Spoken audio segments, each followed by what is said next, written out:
এরপরে আমরা সাবকোয়ারিসে দেখব নাল ভ্যালুস ইন এ সাবকোয়ারি। সাবকোয়ারি থেকে নাল ভ্যালুও রিট্রিভ করতে পারে। তো নাল ভ্যালু যদি আমরা রিট্রিভ করতে চাই, তাহলে এখানে আমরা প্রথমে সাবকোয়ারিটা লিখি যে সিলেক্ট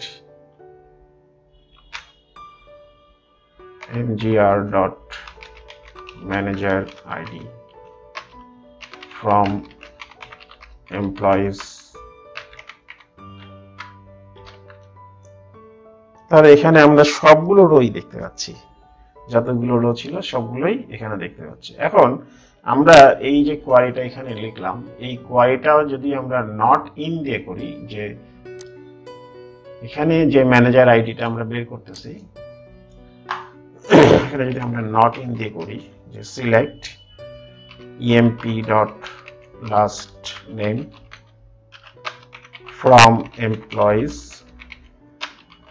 emp alias দিলাম, where emp.employee id not in। তো এখানে যে আমরা কোয়ারিটা দিব, এই কোয়ারিটা কিন্তু সবগুলো চলে আসতেছে, আর উপরে দিচ্ছি নট ইন।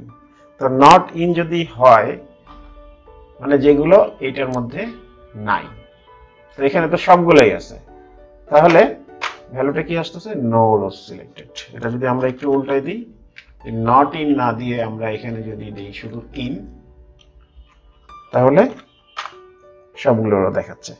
তার মানে এখানে যতগুলো দেখাচ্ছে তার মধ্যে সবগুলো এই এমপ্লয়ি আইডিটা এই ম্যানেজার আইডির মধ্যে আছে, এমপ্লয়িজ ম্যানেজার।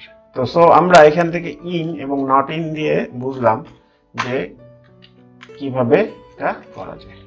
নট ইন কোনোটাই নেই, নো রো সিলেক্টেড।